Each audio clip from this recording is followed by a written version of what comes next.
ለመማር ወደ ትምህርት ተቋም መሄድ ግድ አይደለም። ናሽናል አቪዬሽን ኮሌጅ ራሳችሁን ከኮሮና ቫይረስ ወረርሽኝ እየጠበቃችሁ በቤታችሁ ወይም በተመቻችሁ ቦታ በኢንተርኔት አማካኝነት በኦንላይን ትምህርታችሁን መከታተል ትችላላችሁ። ካናዳ ከሚገኘው ኢንተርናሽናል ኤር ትራንስፖርት አሶሲዬሽን አያታና ከእንግሊዙ ኢንስቲትዩት ኦፍ ኮመርሻል ማኔጅመንት ICM ጋር በመተባበር የሚሰጡ ትምህርቶችን ተከታትላችሁ በ6 ወር ጊዜ በዓለም አቀፍ ደረጃ ተቀባይነት ያለውን የስልጠና ማስረጃ ባለቤት መሆን ይቻላል። ልምድ ባላቸው መምህራን እየተማራችሁ ጥያቄና መልስ፣ የክፍል ስራዎች፣ ፈተና መፈተን ክፍል ውስጥ እንዳላችሁት አይነት በኦንላይን ባላችሁበት ቦታ ከናሽናል አቪዬሽን ኮሌጅ የናሽናል ኤርዌይስ እህት ኩባንያ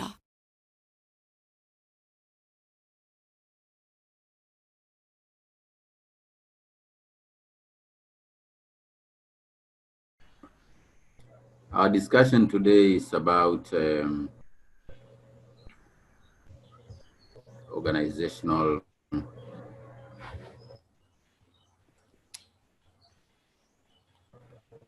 hope you can see my screen. Shingles, can you see my screen? Yes, we can. It's shared, huh? Yeah. All right, then I'll do what I normally do at this time. I'll mute all your microphones. Then we can start our discussion.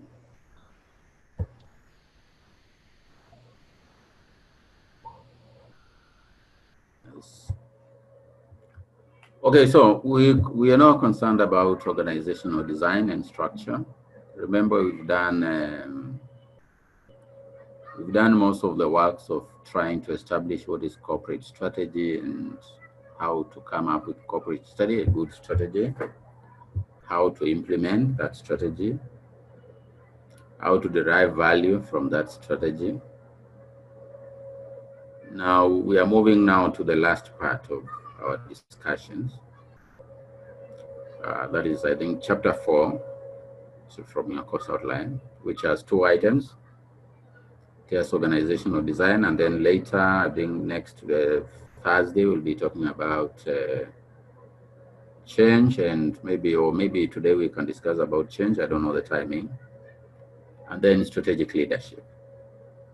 Then we'll have completed the whole course. So the issues of strategy, you know, when you talk about corporate strategy, this strategy rides on a structure, what you may call an organizational structure. And that structure must be designed by the top people in the organization. So it is the management who design the structure based on a number of factors that we are going to see. They choose which is the best structure to support the strategy that they are deploying. For example, if you have a strategy on customer service, or improved customer service, or fast customer service, then that means you should have a structure that supports that. For example, if you're talking about fast, the other time we are talking about handling customer complaints very fast. That means you have to empower people in the front office, people in marketing, people in sales, so that they can be able to sort customers on the spot without necessarily maybe going to the premises or that. You need to empower the people who meet with the customers, front office, marketing, and another person who interact with the customer, so that the customer can be sorted very fast and very efficiently, so that now you meet your objectives and you meet the strategy that you placed in, that you've implemented in the organization. So organizational structure is very important because it may facilitate or hinder strategy execution. For example, if the organizational structure is very big, what you may call like a matrix structure, we'll see all this. It means decision-making takes long. And if decision-making takes long, then strategy execution takes long. And therefore, the firm can lose competitiveness simply because of that. A firm can lose a business opportunity because of the organizational structure. that is in place. Because organizational structure is about power, it's about authority, it's about decision making, it's about delegation, right? And that's why you find that we normally say structure follows strategy. In other words, strategy is the most important, and then the structure follows the strategy that is in operation. That's why we talk about restructuring in organizations. If you want to pursue a certain strategy, then you must also align the structure with the new strategy. Therefore, the strategy becomes the overriding over the structure, right? That's why you talk about re-engineering, restructuring, turnaround management. We think we talked about turnaround management a little bit. You're introducing this strategy in the organization. Therefore, what does that mean? You have to change many things in the organization to fit the strategy. So that means if the right organizational structure is not in place, the strategy may fail, may not be successful, right? And that is why now what brings us to the study of organizational structure. I think there are some, if you just Google, you'll get a paper. There's a paper published about the structure and the strategy. The connection between the structure and the strategy. Just look for it and see. It's online. I think it's a free download. And then you can be able to see what is there. You'll be able to see how the strategy is so powerful as compared to the structure. But of course, the strategy will not work without the structure, because the structure shows the reporting relationship, authority, decision making, and so forth and so forth.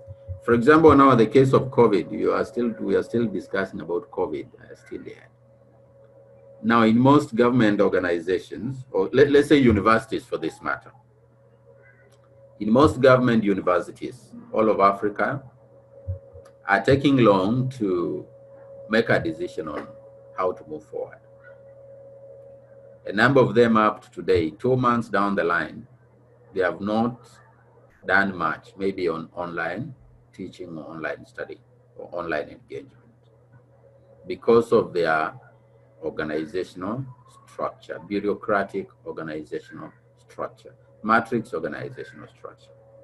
But what happens with private universities? It is different. Decision making is fast.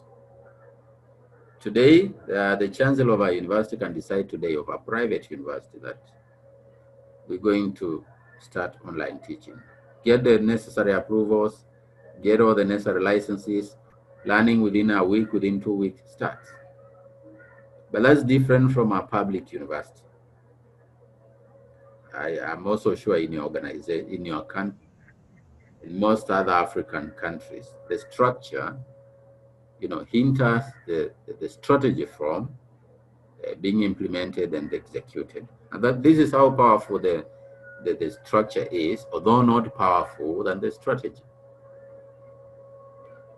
So always, the structure have to be aligned with the strategy. If they are not aligned, you are not going to derive competitive advantage. The strategy you employ will not derive competitive advantage. It's like what we call the moral hazard. We talked about moral hazard the other time, issues of morality, whereby a marketing farm, think about the farm, Shimele's milk processing farm, whereby the management sits down and decides we are going to cut prices from tomorrow.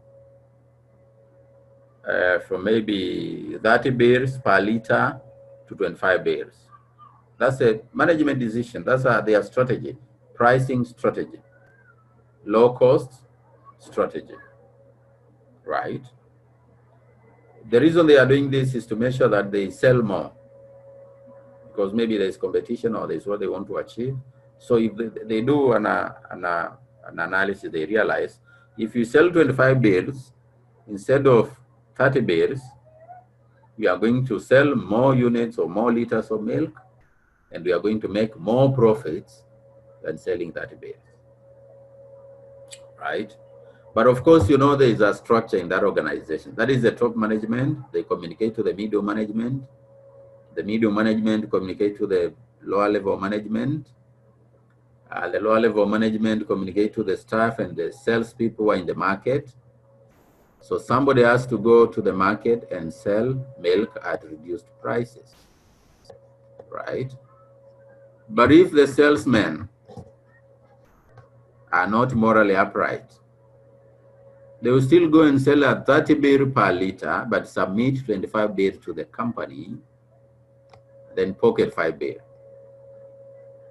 And that's because of the structure. Because the structure says it's a long structure from the top to the bottom. So what does that mean now? The need for price reduction was to get more customers and therefore sell more and therefore earn more than that rebate. But nothing has changed. That is how a structure can negatively affect a strategy. In a different case whereby the top management are in direct link with the market, that means they are using what you call a flat organizational structure. The customers, the management, you know, they can easily interact. There's a channel of communication. They can easily interact. Then the management will be able to pass the information directly to the customers. And what does that mean? It means the marketers who are going to play games will not play games because the customers have already been informed by the management that the prices have dropped. Okay. In such a case, because we are using maybe local strategy, the company does not want to advertise and tell the consumers that the price has gone down. Why? Because advertising will cost money. And this money they are going to use to advertise, if not properly checked, may be more than the difference between the 25 birr and the 30 birr, which is 5 birr. You see? So they don't want to spend the money that they are supposed to be saving to advertise. So they use the organizational structure to communicate. And therefore, if the structures are not properly done, then that can cause a chaos to that organization. And the strategy is not going to be realized. So there are a few things here you need to understand, even before we go to the main issue here. You need to understand what is an organization. Of course, the organizational structure is in an organization. Without the organizational structure, there is no, without the organization, there is no organizational structure, right? Now, an organization is just a unit of people, of systems, of structures, you know, that are there to pursue collective goals and objectives. The organization is a going concern, so it must be there. Organizing is a process of making sure that people work together with the others to achieve organizational goals. You know the functions of management: planning, decision-making, budgeting, organizing. It's a management function. So the management must make sure that there is what? There's working relationships between people in the organization. If that is missing, then it's going to flop. People must work in coordination, work specialization. You know, in an organizational structure where you see the different levels, it also shows the tasks that people perform. People in finance, they specialize in finance. People in engineering, they specialize in the factory and production.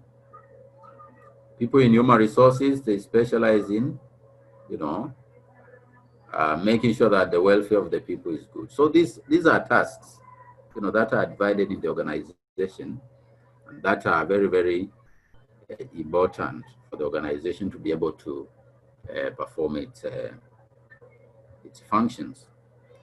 Now, based on that, now what is an organizational structure? It is that form or system that shows reporting relationships, the link between departments and jobs in an organization. We'll see an example of an organizational structure here that shows the unit of command, the chain of command, the span of control, Levels of authority in the organization. We normally have 3 tiers. We have top management, tier 1. We have middle management, tier 2. Then we have lower management, tier 3. You may call it operational, business, what. But those are the 3 tiers that are shown in an organizational structure. It means that people in tier 1 are people with high authority and power. People in the middle authority. People down there, low authority and lower power. Now, the distance between the topmost person and the lowest person down there is called power distance. The distance between the CEO of an organization and the lowest person in the organization, maybe a sweeper, a cleaner, office messenger, depending on the structure.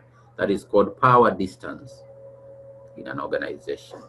And it is denoted in an organizational structure. It shows it shows the difference between the most powerful and the least powerful. And as said, if the distance is very short, the case I was explaining in Shimele's farm may not happen because there is close interaction. But if the power distance is very, very long, by the time information moves from the top to the bottom, it's already too late. Then we also have organizational design, and this is the process of making the organizational structure.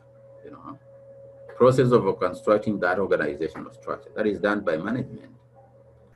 It is the management, of course, based on forces they face, who sit down and say, of course, we want a flat structure, we want a matrix structure, we want a product-based structure, and so forth. That's the work of the management. And then we talk about organizational architecture. Now, this is a complete organizational structure, controls, culture, all that system that explain how organizational resources are being utilized. So these are small things that you need to understand before you go now to, and maybe what is the role of organizational architecture? It determines the extent to which roles, power, responsibilities are delegated. Now, there's also delegation. Yes, delegation also very important. The extent to which the people in the upper level assign duties downwards to the lower level management. That's called delegation. For example, the manager can delegate to the assistant manager. The president delegates to the deputy president or the vice president, whatever you call it. The prime minister delegates to the deputy prime minister and so forth. That is called delegation. And it's also very, very important when you're talking about organizing. Okay, more with this, what we call chain of command. Chain of command is the power, between the people on top and the people down. The people on top have a command over the people down. In other words, the people down are subordinates to the people on top. That's called the chain of command. So when you look at the organizational structure, you'll be able to see how the chain of command goes. Then there is also what you call the unit of command, which is also closely related to the span of control. This is a concept that one person should have one boss and should report only to one boss. That is called the unit of command. Then we have authority. Authority and power, come together. Sometimes they are used interchangeably, but this is now the authority, the power people have to make decisions, to take actions, and so forth. And then there is what we call hierarchy of authority. Now, from down, going down, chain of command, how it goes, a little bit related to the chain of command. So these are things that are captured in the organizational structure that are very important that you understand. Then you also have span of control. This is the number of people who report to one person, one manager. If there are very many, you say that's a wide span of control. If there are very few, then the structure becomes very long, so it becomes narrow span of control. Responsibility, I think we talked about those obligations, and then delegation is assigning authority to people under you so that they can be able to carry those assignments. Then you also have job design. The jobs have to be done in such a way that, for example, you talk about specialization. People who are specialized in this job are given jobs that fall in their specialization. Now, when you do job design, there's what we call job analysis. You come up with what you may call a person, job specific, job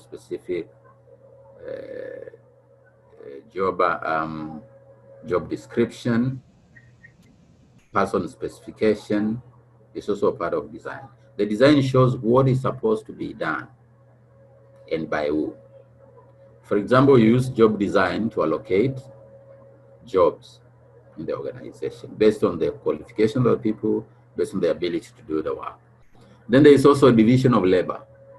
Very old, was captured by Adam Smith many years ago.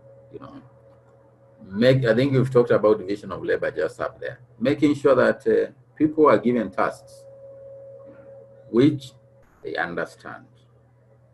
Division of labor and specialization brings better performance in the organization. And then it also brings accountability. This work should be done by so and so. If it is not done, we ask so and so.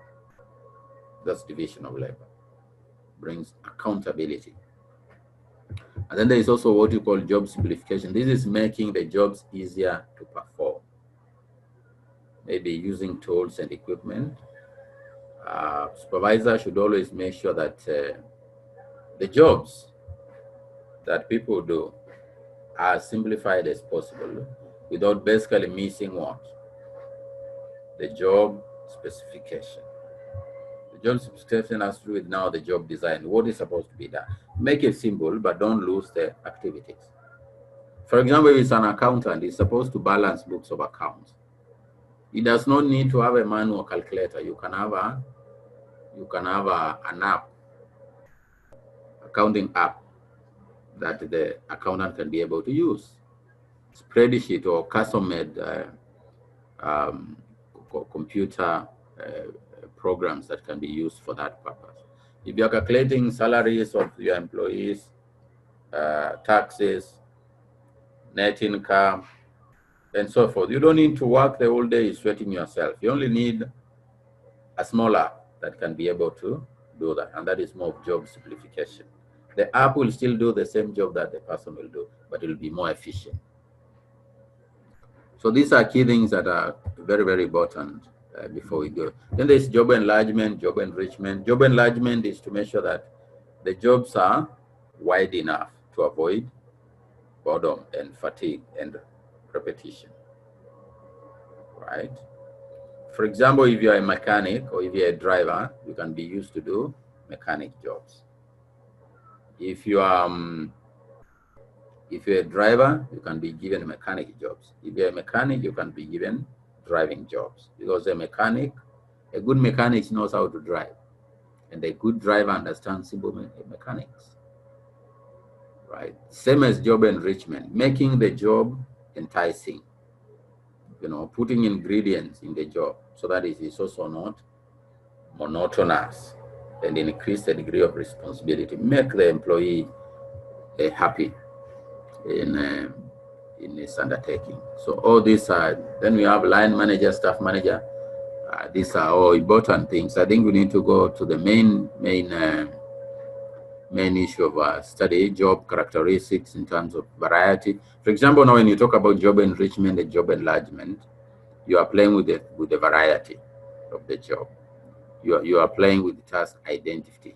You are playing with the task autonomy to be able to make it more and more. Maybe what is the purpose of organizing? Why is organizing important? Again, I refer you to the functions of management, just like planning, decision-making, budgeting, and so forth. Organizing, where we get the organizational structure, is a function of management. To make sure that work is divided well and assigns responsibilities. Now, this brings accountability. If you just give employees a blank check, nobody will do anything. But at the end of the day, you'll pay them. So you must make sure that each and every person knows what he's supposed to do. And not just knowing what he's supposed to do. If you are the person in charge, you are there to make sure that it's done. That is what organizing is all about. Making sure that people work together to achieve the organizational objectives. And then also, it also establishes formal lines of authority. Yes, it shows who is your boss, who is not your boss, which people are in the same level, how does communication go, and so forth. And of course, the issue of resources is also very, very important. I think that's more of that. It increases effectiveness and efficiency, promotes teamwork, of course, and so forth. Now, as you start to designing now, we said designing is the making of the structure. The structure is the framework. Now, as you start now designing, there are things that you need to understand. Differentiation. You know, how is the work differentiated? Between the managers, between time orientation, between the person orientation, between formality. These things you can read, there's a lot of literature here. You can read much of them. It's what you call horizontal differentiation within here. Specialized knowledge, based on employee specialized knowledge. There's what we call vertical. Remember, we had vertical integration, horizontal integration, so you understand. Then there's what we call spatial, that may be geographic, and so forth. Then there is integration. You know, process of coordinating the different parts of an organization and make sure that they are working together. There's also what we call vertical integration. There's also what we call horizontal integration, sorry, not integration. Horizontal is liaison roles, for example, between one department and another. The Department of Finance, Department of Marketing, they have to liaise. That's horizontal integration. Vertical is within the same line. Maybe you are talking about the marketing department. Up there you have the marketing manager, you have marketing director or marketing representative. Down there you have, and then so forth. Within that line, that becomes a vertical integration. And then as you design, you can deal with centralization and decentralization. Now, what we are driving us is what we are calling departmentalization. All this brings us the issue of departmentalization, the process of coming up with departments in the organization. Now, centralization is the extent to which decision-making is concentrated on the upper levels of management. If you centralize, it means there is no delegation, is minimal. That is centralization. Decision-making is done by a few people on top of the organization. And then there is decentralization. It means decision-making is cascaded down into the other levels of management, you know. So the two are very important. Where there is high centralization, it means the organizational structure tends to be low. Where there is decentralization, it means it's spread. Decision-making is spread. And I was explaining the case of the milk processing then, the organizational structure tends to be flat or with few levels of authority. And then with the decentralization brings employee empowerment, because employees are empowered to make decisions per se and make choices in the organization. So this is I was explaining more about centralization. If you want to hold power and authority, then you centralize. Of course, the advantages of decentralization and centralization. If the company is too big, centralization may work, but again, it may work against also some decision making and opportunities, you know, as I was explaining the other time. Then when it comes to decentralization, then decision making is cascaded, and it is given the management, not just the management, the employees are empowered to make decisions across the organization. It is one of the best, of course, but not very common with family-owned businesses. Most family-owned businesses tend to be centralized. They want to hold power and authority. They want to hold their secrets together, so they tend to be more centralized than centralized. And then as now we become what is called, it leads to what is called either mechanistics or organic organization. Now in your theories of management, I'm sure you must have come across theories called theory X, theory Y, theory Z. Please, can you confirm whether you come across that? Have you heard of those theories in your management studies? Hello, any one of you? Can put your speaker on. Have you heard of theory X, Y, and Z? Yes. Yes, you know them. You know, theory X is more mechanistic. Theory Y is more organic. Theory Z is new by William Ouch and his friends. You know, where there is more high specialization, there is clear chain of control, they tend to centralize. And therefore that organization becomes a little bit more of a bureaucracy or something like that. Organic is a better bureaucracy. Sometimes they may call it, because this is, we have pre-bureaucracy, we have bureaucracy, and then we have post-bureaucracy. A little bit of the, releasing of the rules and regulations. Then there is post-bureaucracy. That is now theory Z. That explains how, the structure can be. For example, in an organic, there is what you call free flow of information. There is wide span of control. That means now the structure is becoming, it's towards moving flat, And then there is low formalization. That means if there is low formalization, then there are few rules, regulations, and standing operating procedures. So these are the basic design. I think we understand this as we go to the more to the types. We have what we call formalization, which you've explained there. We have centralization. We have specialization, we have standardization, we have complexity, hierarchy of authority. I think we have explained most of these items. Now, so departmentalization is now forming and coming up the departments within the organization that form the organizational structure. It's called the process of departmentalization. Now, you can departmentalize using function.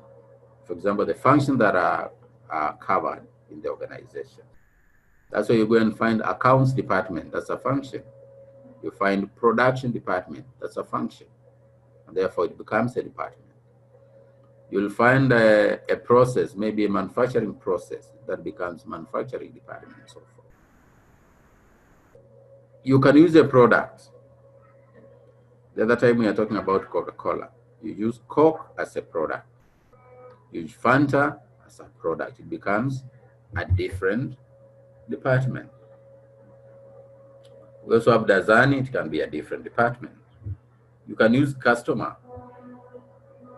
Like I've always talked in the bank, we have a corporate customer, we have retail customer, and we have medium enterprise customers, holding other factors. Then we have geographic departments, central region, western region, eastern region, northern region, Pacific region, and so forth, African region. We call it, those are departments in an organization. And therefore, they are created as a result of departmentalization. Maybe what are the benefits of departmentalization? Of course, just like the way we talked about specialization, it brings management responsibility. If you say this item is supposed to be done by this department, sales and marketing is supposed to be done by the sales department, then you are creating responsibility. If there is no departmentalization, there is no accountability. Nobody will know who is supposed to do what, right? Everybody will be waiting for the other person to do, and therefore it ends up not being done, right? Now, one day, not one day, but there's a story that is always told of a family That are the father, the mother, the children, and housewife, and so forth. So nobody was allocated to close the gate. Nobody. Because they didn't have a watchman there. They didn't have a security agent. So they were opening their own gate and closing. Whoever comes in, opens, closes, go in. If you come, you find it's locked, you call the people inside, they open for you. So there was no specific person whose duty was to lock the door, the gate, and also the door. So every day before they sleep, anybody could go and make sure the door is closed. Anybody. Now, anybody means nobody. One day they forgot to close the door, the gate, and thugs came in at night. They stole their car. So in the morning they had a meeting. Now, who left the door open? But there is nobody who is responsible. The son says, oh, it's not my work. The daughter says, no, in Africa, girls don't close doors. The mother says, I was so busy cooking for you. How do you expect me to close the door for you? You know, the dad says, okay, I built this house for you. You also want me to close the door for you. So who is responsible? Nobody is responsible. That's what happened in the organization. If there's nobody who has been allocated the duty to do, then it will not be done. And that's why we need departmentalization, so that management, responsibility, accountability is there. If it is not there, nobody is answerable. In your marketing, in your farm there, Shimeles, there's a person who milks the cow. There's a person who gives the cow food. Maybe the same person, I don't know. But there are responsibilities. There's a person who tests the milk, whether it has met the standard. Because not every milk you will go and sell and package. Maybe the cow was sick. You can't sell that milk. So always departmentalization brings authority and responsibility. Even when we are talking about strategy implementation, there are people who have been allocated specific duties to make sure that those duties have been done. And if they are not done, those people are answerable. Because if you just leave the strategy like this and you say implement, who is going to implement? Nobody will implement.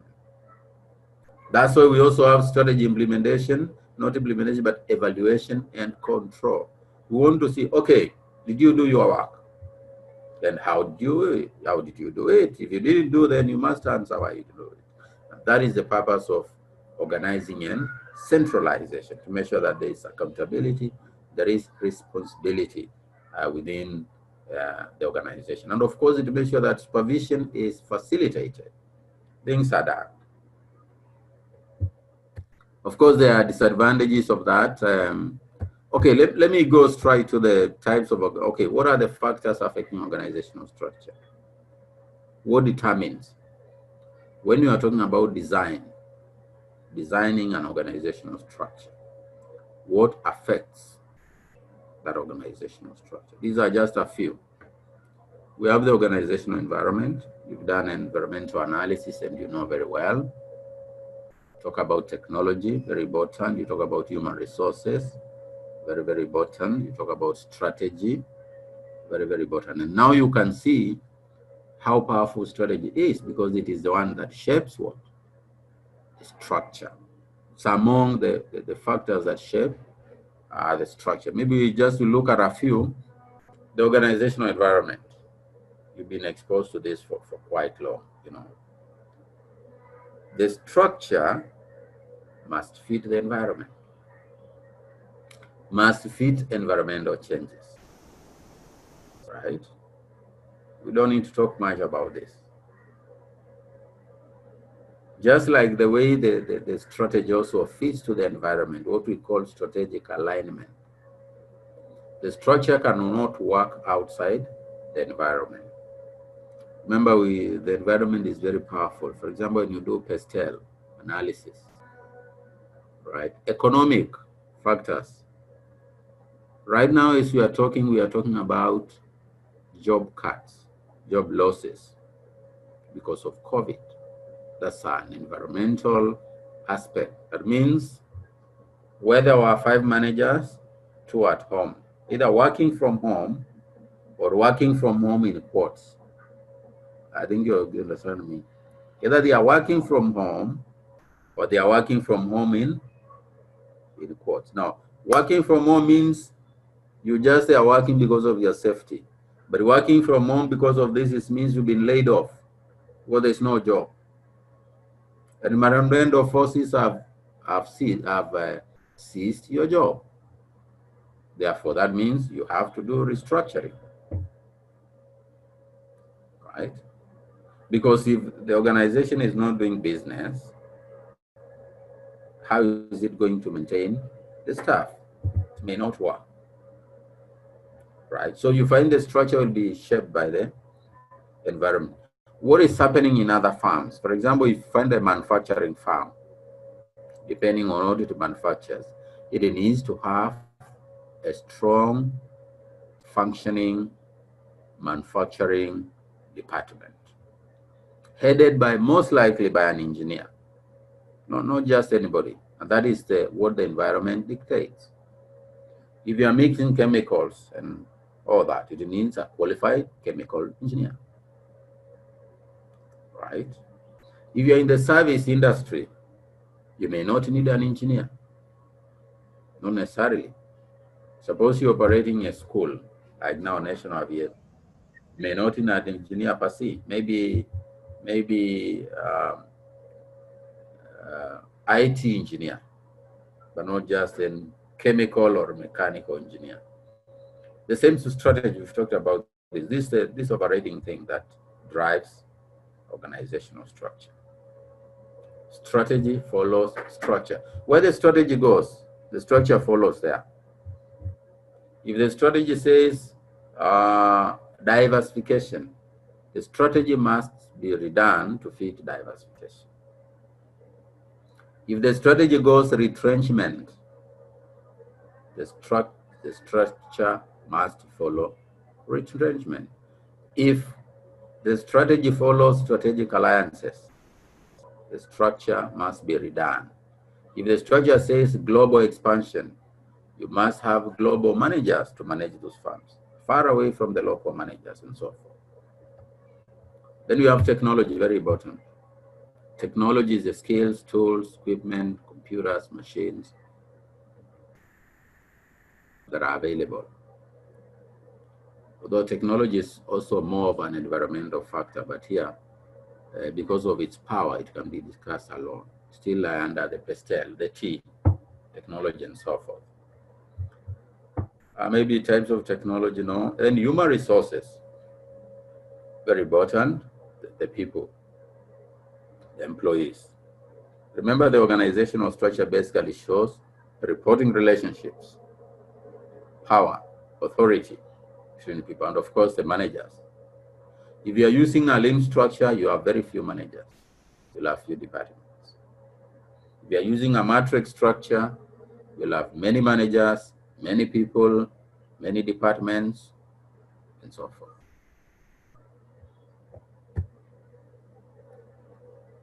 Maybe, okay.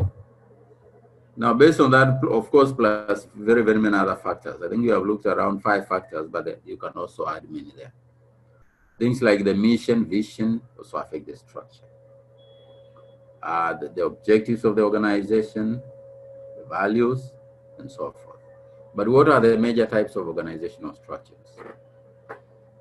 Remember our discussion about designing. Now, one is functional structure, based on the functions of the organization. The functions becomes the key overriding item. That's why it's called a functional structure, right? So now the specialization is very important because people specialize in what they are good at. Accounting, finance, different, that's a department. Production department, aside, that's a department that is based on the function the firm performs. That's why you find in organizations where certain functions are not performed, then you don't have departments with those functions. You don't have them. For example, if in a firm you are not doing manufacturing, then you may not have a manufacturing department. You don't have a manufacturing office. You don't have a manufacturing manager or an engineer, whatever you call it. In organization where you are not doing marketing, there are some organizations that don't do marketing, like NGOs and some other organizations. Then you'll never find a marketing officer there. Marketing what? There is no such a job. There's no such a function. And therefore, it will not be there. That is how it looks. I think maybe you can be able to see here. For example, we have this is a big structure. We have President Treasury. That's a function. Maybe this is a big organization. President or Vice President, Information Services. Right? That's a function. Director Corporate Planning. That's a function. You know. Director Communications. Director Merchandising. Those are functions. Distribution, Transportation, Director Corporate Services. Those are functions of an organization. And therefore, the organization, Director or Vice President, Human Resources. So those are functions based on what the organization does. Right? And that becomes a functional structure. We have divisional. Divisional is now about sometimes customer, sometimes geographical. Now, some scholars call divisional structure geographic. Others talk about specific business units. Others talk about customer, but there is also a customer structure. Most of the times you find the division tends to be more of the region. Although in some organizations with SBUs, what you call strategic business units, they may classify those SBUs as divisions, right? So it depends with especially very big organization, global organization, you'll find them talking about the information technology division, right? So it cuts across. But if the firms are small, division may move more so to, more so to region, although we also have regional structures. Then we also have, okay, this is also a part of that. Let me remove this so that you can see. Sorry, this product structure now based on the product you're manufacturing. Talk about Coca-Cola, you have Sprite. You have a manager for Sprite, manager for Coke, manager for Fanta, manager for what? That is product-based. The other time we are talking about Guinness International. One of your colleagues works with Guinness International. They have so many products. Each product with its own department. And that means each product will have its own functional departments. If it is the Coke product itself, it has a manager, it has a marketing manager, it has a production manager, it has a finance department, it has its own budget, and then it reports to the CEO. That department alone reports directly to the CEO, or maybe to the deputy, depending on where it is. So that becomes product. Very important where customer needs are different, so that each item, each product can be able to meet and appeal to specific customer needs without complication. That means the organization that uses product structure is more concerned about the customer. So called a customer-centric structure. The person who takes Fanta does not need to be concerned about the one who takes Coke. Neither does the management. Every person on his own. Although in this case, the products become like their competitors in the market. But they are brothers and sisters. This is what we call internal competition, which is also healthy in the market. That's how they operate. And then we have geographical structure or geographic. Now this is based on the land mass. We have Eastern region, Northern region, South African region, North African, East African region, West African, and so forth. Those are geographical now. So you find in every geography you'll have geographical leaders, what you may call regional managers or regional directors. Now the regional director is in charge of all the business of the farm in that region, right? So if the farm has 10 products and you are the manager, Northern region, then you're in charge of all those 10 products, which is now different from product, because each product is on its own. But with a geographic situation, this is a regional leader where everybody reports to, all the products for that matter. So he's the coordinating authority. Of course, very important, especially when farms go international or they are serving a big market. Think of farms that are serving the whole of Africa. Maybe the farm is based in Addis Ababa. One product manager there cannot manage a particular product throughout the continent. You need to look at, because of global distribution chains and global needs and political alienation, you need to have a region for the southern region, and then you have a headquarters somewhere. You also need to have northern region, because for logistic purposes and communication purposes, it becomes easy and more economical to operate that way. So in those different places, you'll have the regional managers or the regional directors who will be transacting the whole business of that organization. Down there, you may find in the regional office, then you find the products, then they can now be separated again. You find there's a manager in charge of product A, manager, product B, but all of them report to the regional director or the regional manager. So it's still, despite the fact that down there they have distributed in terms of product, it is still geographical, because the geography is still that overriding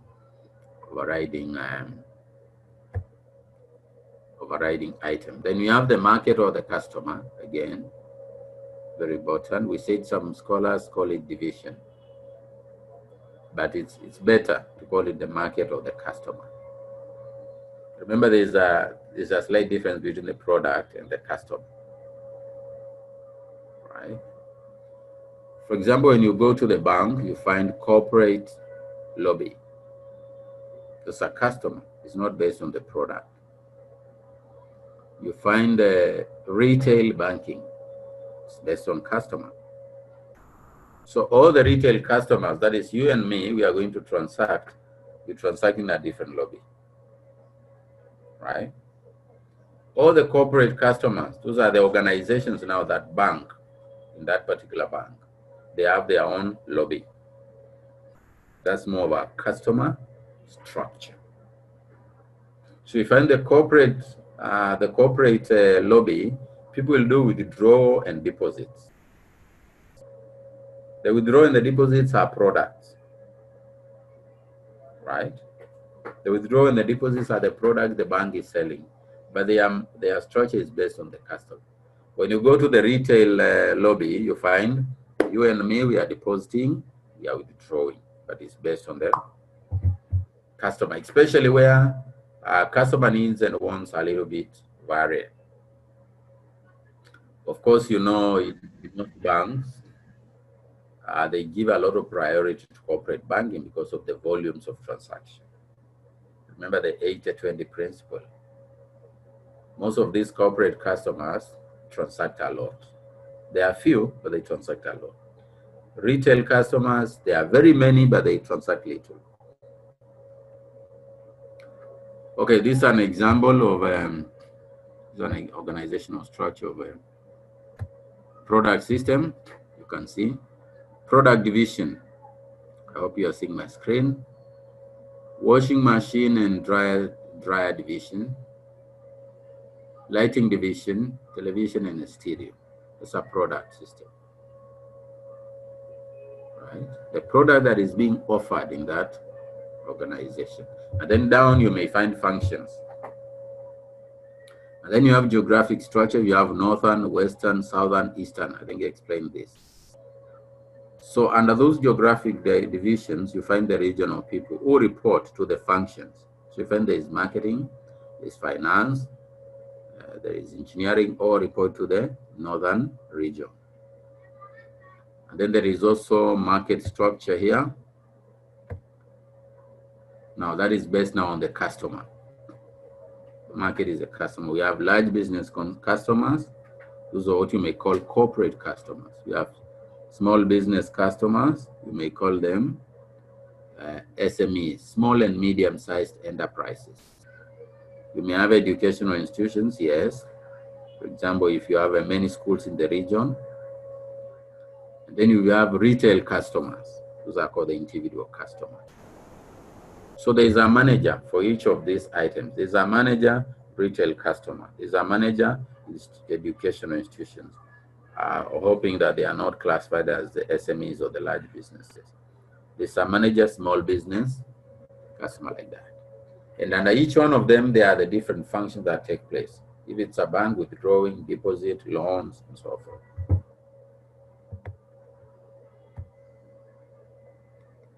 Then this is geographical, global geographical structure. We talk about regions, Pacific, North America. I was giving examples of South Africa, East Africa, and so forth. Then we also have global product. We explained all this, where we have product division, one product division, another product division. And then down there, you may have the regions. That's why you may have product manager, Africa, or brand manager, Africa, brand manager, Pacific, and so forth. That's the idea. Then you have matrix structure, very complex, especially for very big organizations, whereby you mix 2 or 3 of these variables, and this is how it looks like. You have there the functions. Jared, welcome back. Samuel Abate. Yeah, Chair. Yes, how are you? Can you take a cup of coffee on my bill?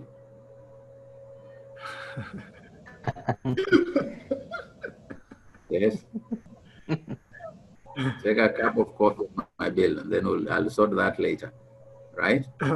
No, thanks. Okay.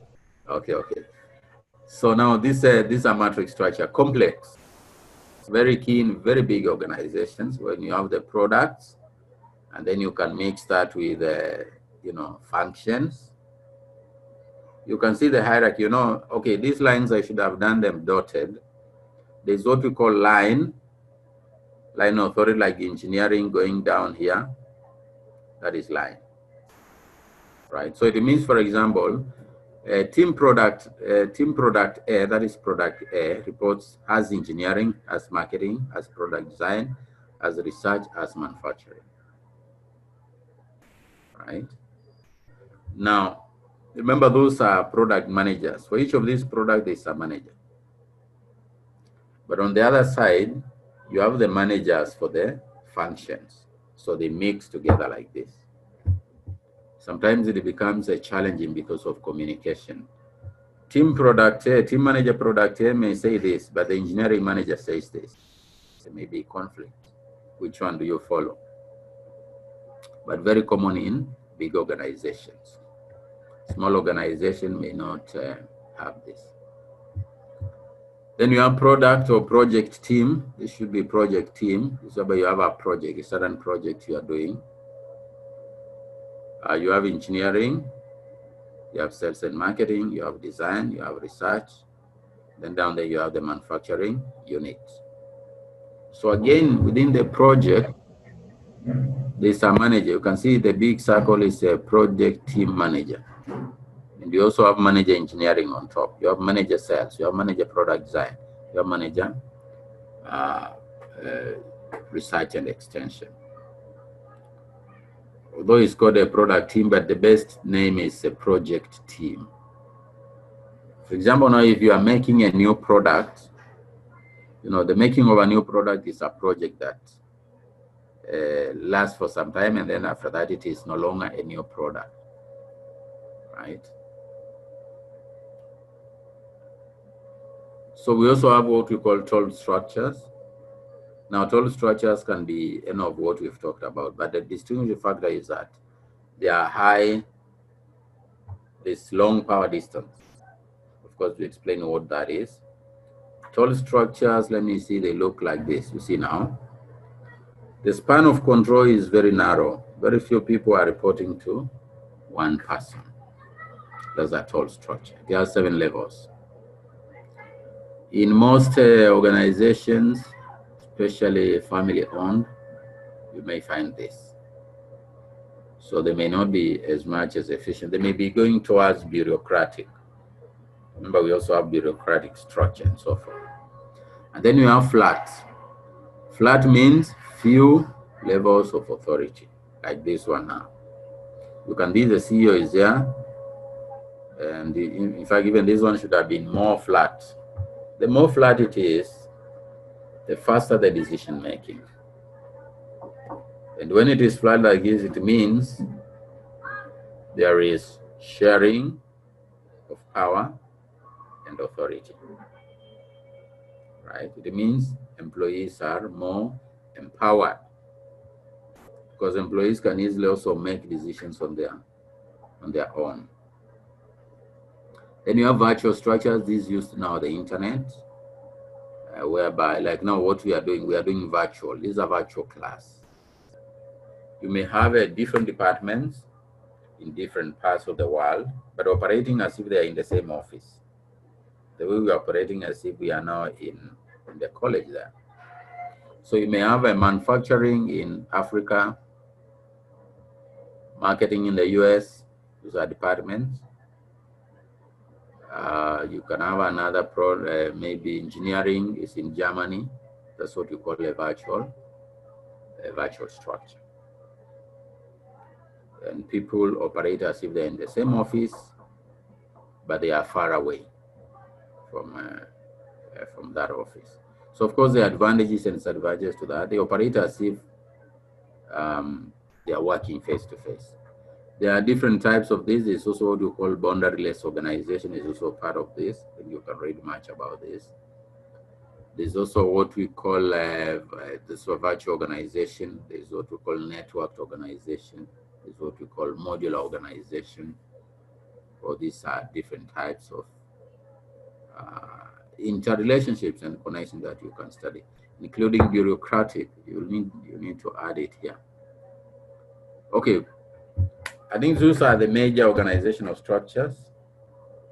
I see there are also many more bureaucratic and so forth. You can read about them. What are the symptoms of structural weakness? Cases of where structure is not working. Delay in decision making, right?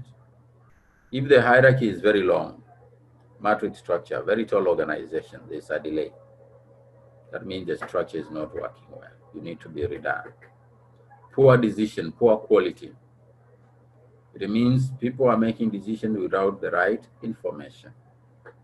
Therefore, if you make a decision without the right information, you make the wrong information, right?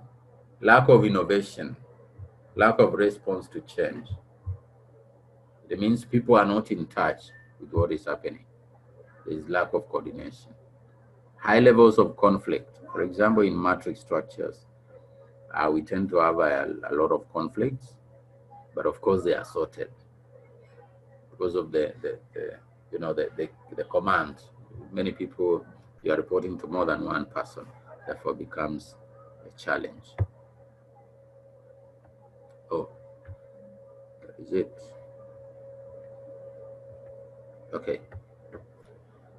Maybe we can have a small discussion here before we wind up this class. It's just to remind you that there's a discussion going on.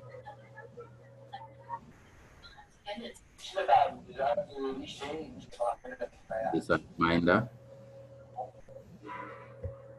It's a reminder that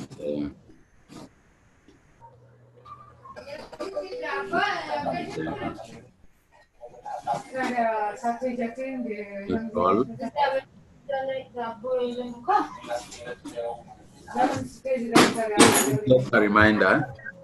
Hello. Just a reminder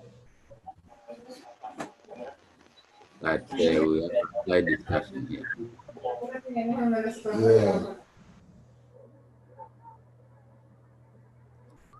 Okay, now. Can you meet Jerusalem? Yes. Just a minute, 1 minute as we start the discussion. 1 minute.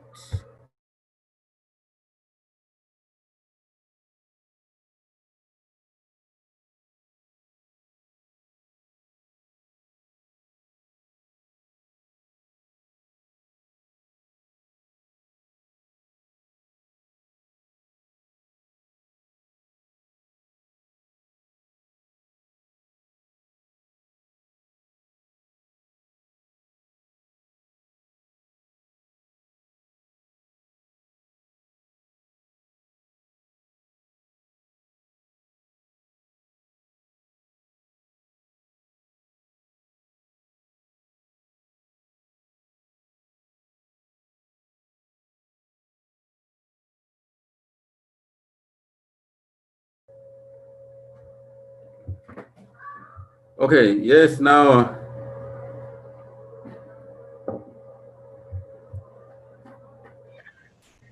yes, slight discussion there. Yes, I can see a few people answer. But identify the factors that influence managers' choice of an organizational structure. Now, what makes the managers to choose matrix or customer or flat or tall? That's what we're asking. Describe the types of organizational structures managers can design. Yes, we've seen a number of them. I think you'll tell me. Which is the best organizational structure? Justify. Okay. Let's see. Those people have your hand up. Shimrat, Shimles. Doctor, before we go to the discussion, I do have one simple question. Yes, yes. Regarding the factors that affect the structure or factors that affect structure, you mentioned that mainly there are 4 factors: technology, environment, HR, and the strategy, you said. But in addition to that, you told us managers also in the 5th cases. But I'm not clear, because when you talk about human resources, does it mean that managers also part of human resource? Yes, the issue about human resources, the effect of human resources on organizational structure, right? No, I mean that you mentioned at the 5th factors, managers, you said that. But I thought Yes. that managers also, they are part of the human resource. Yes, you know, there is something called managerial discretion. You know, managerial discretion. It is the ability of the manager to make a decision based on his experience, based on his ability, right? Managerial discretion. And also the number of managers. You know, what happens, an organization is just like a human being, just like a product. As it grows, you know, when it is young, it has few managers, it has few employees, it has few departments, right? But as it grows, it accumulates more resources. It gets more employees, it gets more departments, it gets more offices, it gets more branches, it gets more managers, right? So with the time you find that the more people you have, the more departments you may have. The more managers you have, the more departments you have, right? And remember, the departments are the ones that now form the structure. Again, the manager can decide, the management, the current management can decide which departments to have or which ones not to have, right? Of course, holding other factors constant. Okay, yes, I can see you want to say yes. Can you say? Shameless, I can see you want to say something. I can see your speaker No, is... no, I can hear you now. I understand what you said. Thank you very much. But when I come to the question, which one is the best organizational structure, what you said is, to my opinion, we don't have any single organizational structure which is the best. For me, it depends the situation and the type of organization. So I cannot say this type of organizational structure is the best. For me, all organizational structure is the best, depending on the type, the way, and the strategy of the organization.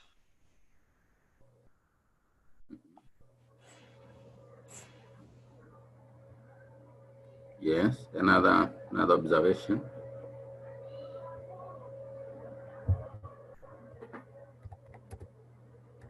I'm also looking at the charts, please, so you can also post there. Yes. Who else is online? I think somebody. Simrot, your hand was up. Are you still on? Konji, your hand was up.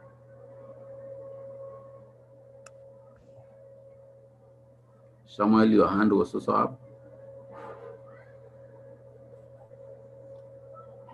Yes, Samuel. Okay. Samuel. Thank you. Yeah. Can you hear me? Yes, I can hear you. Okay. I think just to give just a feedback of what you've said, you've told us there were a couple of organizational structures and the factors that affect them. Also, Shmulis has already put some of them. The main being to me is like strategic thinkers. The strategies where we base our organization on, the activities, the geographic areas we operate in, the target group we do have. All those will be the factors that will affect the type of organization that we will be choosing. So as managers, maybe looking at those factors that affect the organizational structure, and when we design the strategies, then the structure also will be influenced by those strategies. So that's what I could say. And which one would be the best is, I think Shmelis also has said it, that there is no one that we can say is the best. To me, the best one I would say is the organizational structure that would most fit our strategic plans, our strategies, would be the one structure that is going to be the best, I would say. Yeah, okay. All right.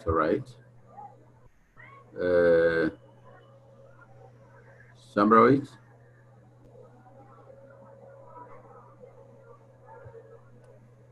Samrawit, your hand is up or? Okay, no rap. Konji, your hand is up. Yes. Yes. I have a question also regarding the structure. Our organization changes frequently the function of different departments. So is it, how can we identify the organizational structure, the best or factors that changing from one time to another can we say that to identify the factors to if we frequently change, there I think there is no factor to take as a best for choosing the organizational structure. My question is why, how long should, or how many times should we have to change the organizational structure? For instance, I have worked for 1 year, and our company changed structure 3 times, and still they are going to change this month also. So how can we identify this, the best factor or the best structure? I think it's impossible. Yes. Yes, can you respond to that question? Why, I mean, how long, what is the time period that should elapse before you change an organizational structure? Shivales, your hand is up. Yeah, just for Konjit, I would like to say something for Konjit's question. Yes. To my opinion, Konjit, anytime, even it can be every month, it depends their strategy. Whenever they make some additional functional change or structural change or strategy change there, you are expected to, because as doctor said, always structure must goes with what? With your strategy. Because your structure helps to what? To achieve and to kick your strategy. So whenever there is a change in strategy, you are expected to change also your structure. So that's why your company, most of the time, they are making or they are doing change of the structure. In my opinion, this is the answer. Another person about the changes. How long should it take before you change the structure? Yes, Konji, your hand is up again. Yes, I want to add something. The company I'm working is almost working in Ethiopia for 70 years. And it's total Ethiopia, the oil company. So it works for a long period of time, and still they change time after time. Every year there is always a change, organizational structure change. When should this stop? I mean, at least it has to work for some time, in my belief. That's Yes. what I want to add. Samuel Abad, your hand is up. Yes, teacher. Yes. I just want to respond to her questions. Yeah. I think actually change is very important. Change when it comes to structure and other areas, it is very important, but it must be consistent, you know. Once we make changes, it has to be planned and it must be long lasting, you know. The more we disrupt structure quickly, the more we will have negative consequences. So we have to make changes based on plan. It must be long lasting, but change is very important. But change must not be, short lasting. It must be long lasting, and it must employ plans and strategies that could make it to last longer and to make it consistent. Otherwise, if we change the structures every time, then it will not have consistency, and we will face a negative consequence. So I advise people to make a long-lasting structure based on plan and based on good strategies. All right. Another response before I also say something. Nobody's hand up. Anybody hand up? I can see. Anybody whose hand is up? I'm trying to scroll down up. Okay. Seems not no hand is up. So basically, the issue of changing structure depends with the management and what they want to achieve. But as Samuel has said, this continuous changing of the structure may not be good. But it depends again with what you deal in.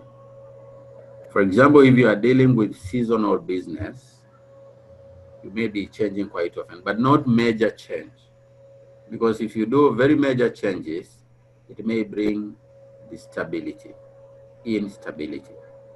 If I could give you an example in the hotel industry, for example, in Kenya now, there's a lot of tourism in Kenya, whereby we get tourists from Europe, from America, Australia, and so forth. Now, these tourists come seasonally, right? Because of the weather conditions there and the weather conditions here in Kenya, especially in Mombasa. So when it's very cold there, when the weather there is very unbearable, that's when most of the tourists come here. What we call the peak season here in Kenya. So you find that in the peak season, the hotels are over 100% booked, all of them. But in the off-peak, they're operating less than 50% capacity. So what does that mean as a hotel manager? You have to make sure that in the peak season, you have enough employees, you have enough supplies, and everything. You have enough security and everything. You have enough food. All the rooms are taken care of, right? You find an hotel has like 4 or 5 restaurants. All the restaurants are operating. It has 4 or 5 bars. All the bars are operating. What does that mean? You need more employees. You need more managers. You need more suppliers, right? But when the peak is over, your business reduces up to 50% or even less. Like now with COVID is almost zero now, almost zero occupancy, right? So what does that mean? Very skeleton staff on site, very few, if not none, maybe only security. Because if all the hotels are closed, what does it mean? No food, nothing. So that means you shelve again, you reduce the number. But now this is seasonal and based on the prevailing economic conditions. So I'm trying to think now from your perspective, are these major changes or are they minor changes in the structure? If it is seasonal business that affects you, then minor changes are allowed. But major changes every now and then, they are not good for the organization because of organizational stability, right? But if it's major, if it's minor changes, even every month, every year, you can make minor changes depending on what you want to achieve, especially for a seasonal business like the one I've explained. Now, again, now if you look at seasonal business like farming, in a farm, if the farm uses natural rain, then it means if there is no rain, there is no farming. You may reduce what? The number of workers, the number of duties, the number of departments. Now, if you are growing something like sugarcane, I don't know whether you have sugarcane in your home there for making sugar. You know sugarcane, sugar beets, where you plant and you crush, you make sugar for industrial and domestic use.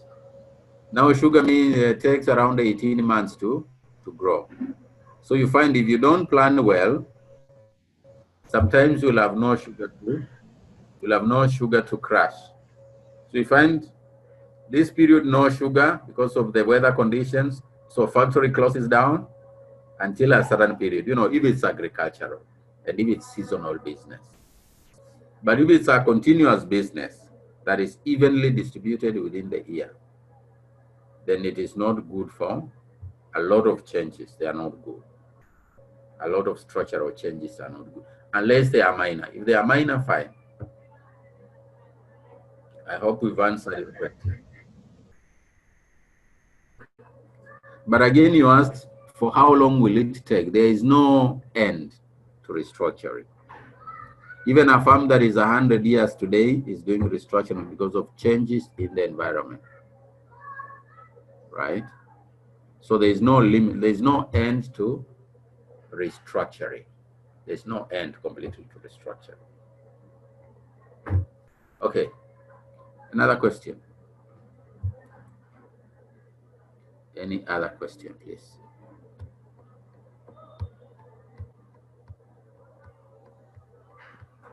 Another question, let me see if there are any chats here.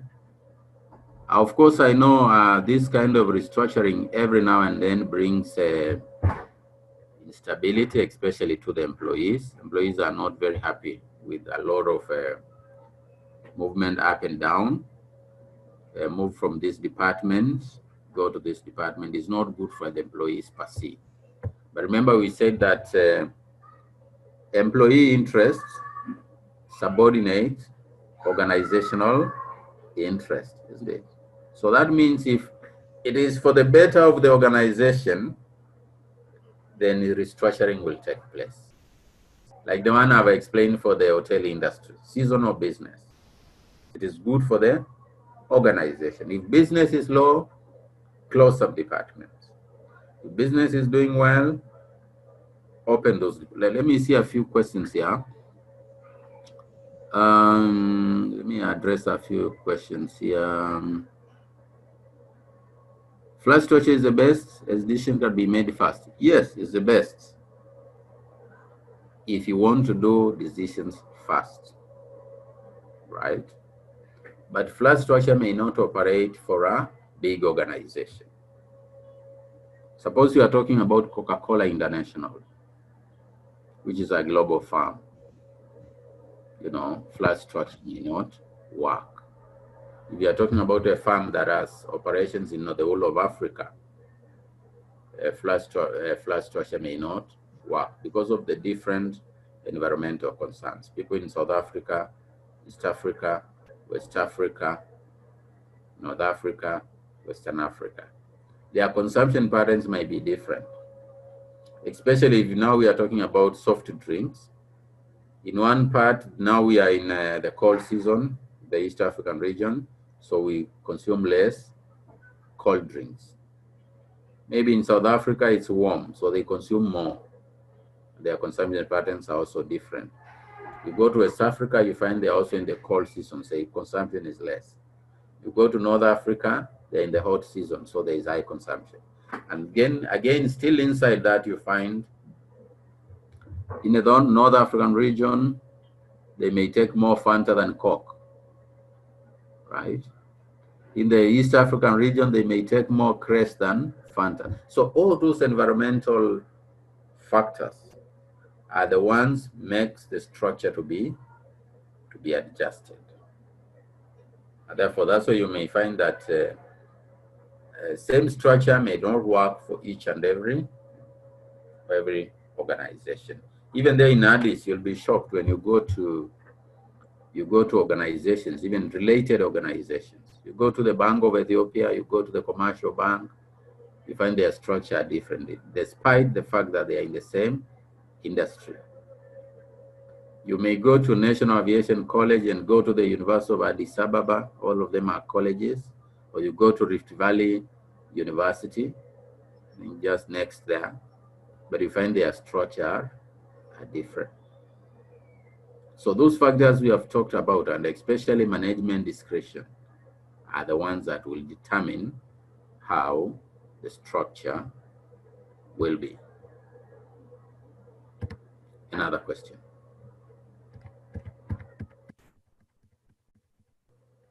Another question before we, oh, sorry. Yes, another question. I'm trying to, another question, please.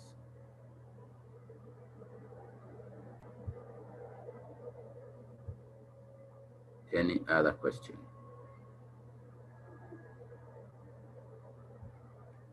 Any other question, please? The forum is open for any discussion as we wind up. Any question?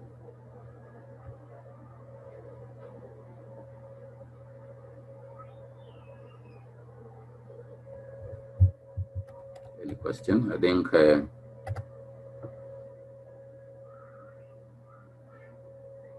I've answered them. I'm looking at the chat here.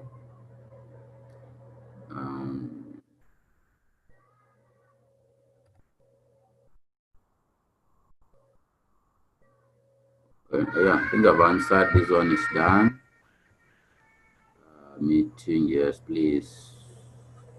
Track the recording. Okay. Yeah. I think the other messages are more private. Okay. Any question, please? I think I've answered all the questions in the chat. Any other question?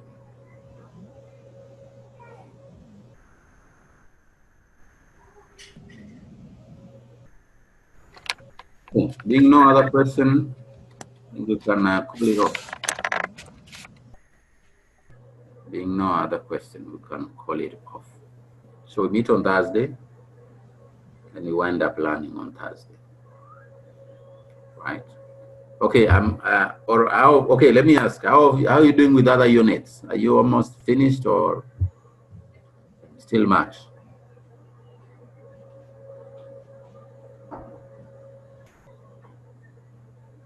Yes, how far with other units? Hello?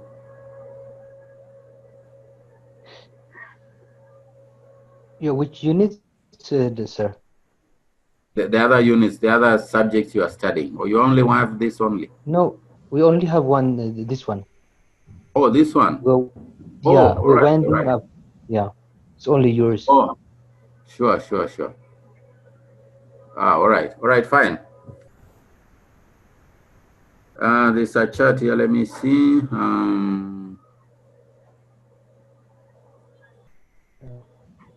No, I don't think I understand that. I think it depends on the type and complexity of the organization. Very difficult to choose this or that. Yes, will not even state it. Yes. Hello. Can you hear me? Yes.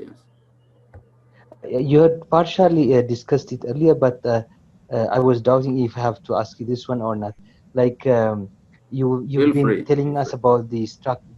Okay, you've been telling us the different structures depending on the strategies or the plan of the organization or management, deciding to have functional, divisional, product-wise, geographic, matrix, and etc.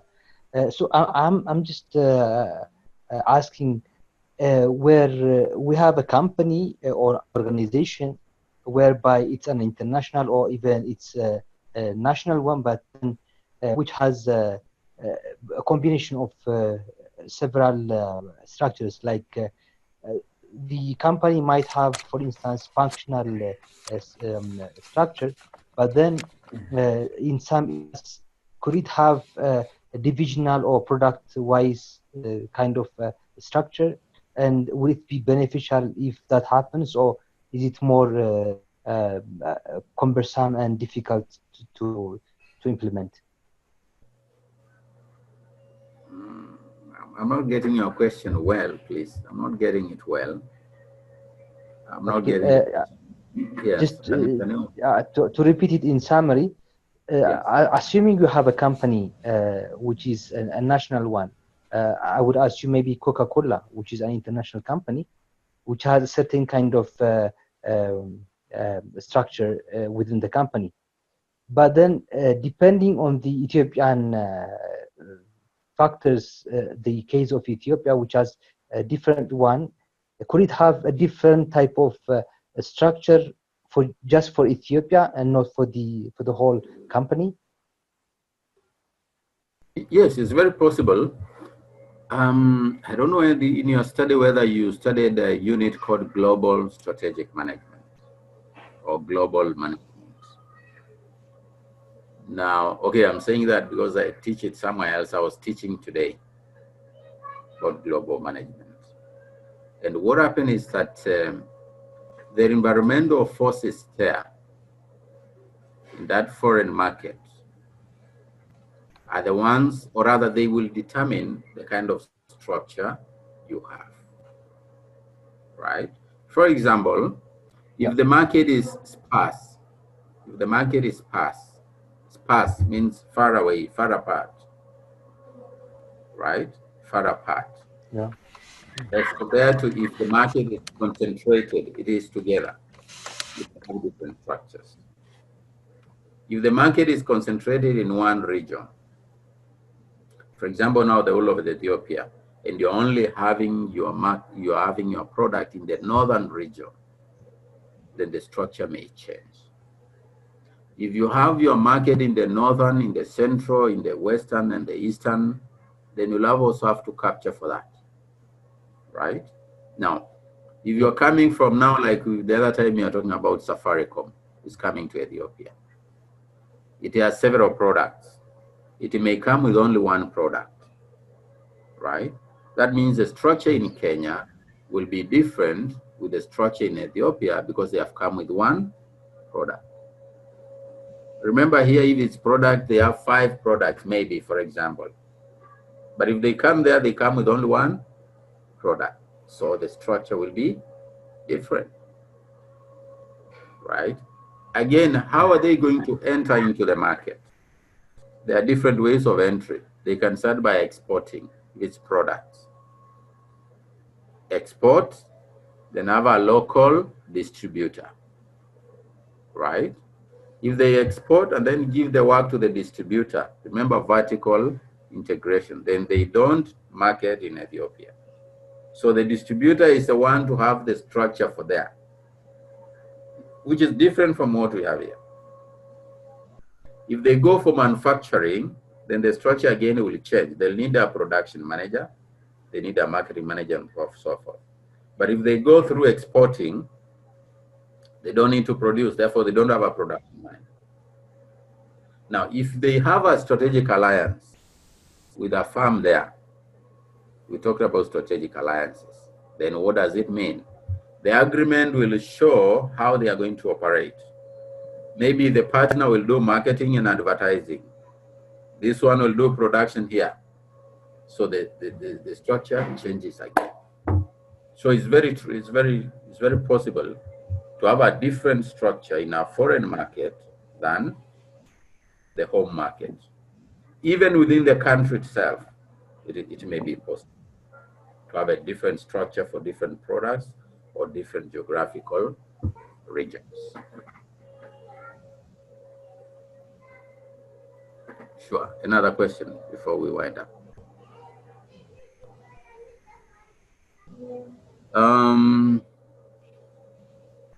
We not have it.